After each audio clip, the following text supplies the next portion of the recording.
There was so much poetry that was influential from so many eras and from so many traditions.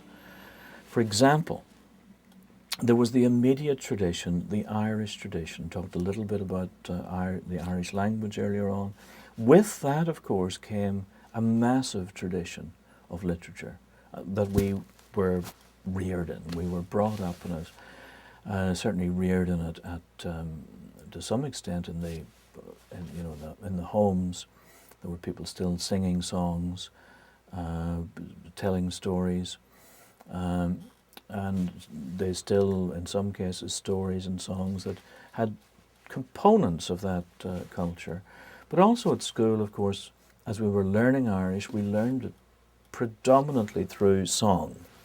As it happens, Irish poetry and Irish song were in many cases indistinguishable. So we learned all that, and the great Irish texts we learned. Well, of course, we were also brought up on poetry in English. Not only in Ireland, in the Irish tradition, we studied Yeats when we were at school, but in the English tradition. Very early on, I studied the metaphysical poets. When we were 16 or 17, one of our set texts was the metaphysical poets, an edition by Helen Gardner of John Donne and all the George Herbert. And all the boys. I think they were predominantly boys, alas. I'm sure there were a few ladies also, but I'm not sure. They seem to have disappeared somewhat, alas. And perhaps some of them have been rediscovered more recently. But anyway, so those were the poets who, as it happened, were very significant to me. John Donne in particular, and then T.S. Eliot, John Donne's great disciple and champion in the early 20th century. I knew everything there was to be known about T.S. Eliot when I was 16, say, or 17.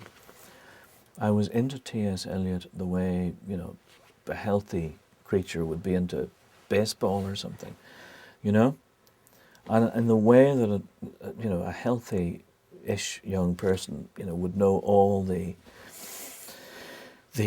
scores and the teams and who did what and who played what in 1923 and all the rest of it. I knew everything there was to be known about T.S. Eliot, everything that I could find.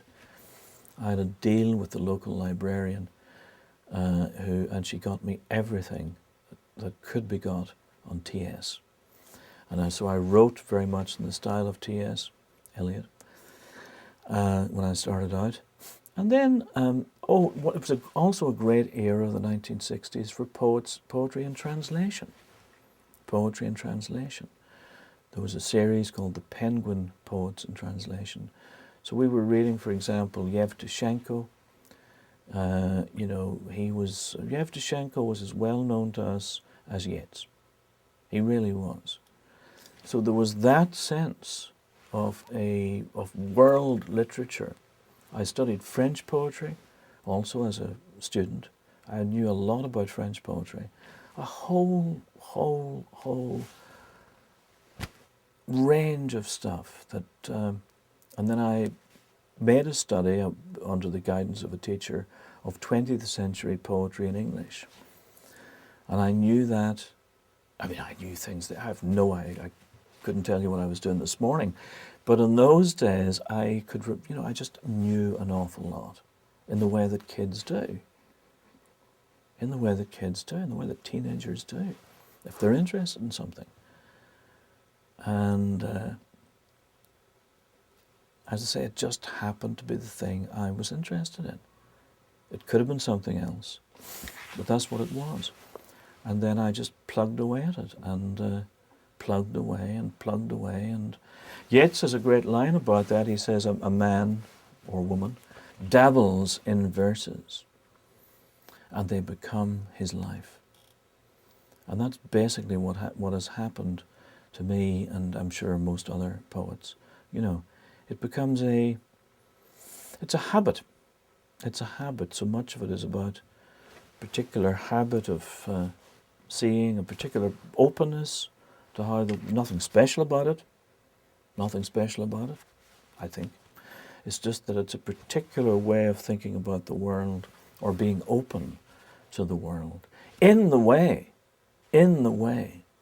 that someone who, I walked down the street here in New York earlier this morning, for example, and I went by a baseball store, and I looked at a helmet, I sort of looked at it fleetingly, and it had been signed by, I don't know who, all the Knicks players, whatever they were. But I suppose if I were, that would be a completely different store, and that would be a completely different helmet to someone who was in the habit of thinking about it in a different way. So as a writer, a poet, certainly one simply in the habit of thinking about phrases that strike one as if for the first time, which is something that happens to all of us, whether or not we're writers. We see this, we think, hey, is that what that means? That's interesting. Or we can make a connection, the finding of likeness between unlike things, which is at the root of metaphor making, simile making, of course, the same thing. Something is like something else. One of the most powerful, basic urges that we have in the world, and as children, and as we continue through the world, and it's also at the heart of poetry.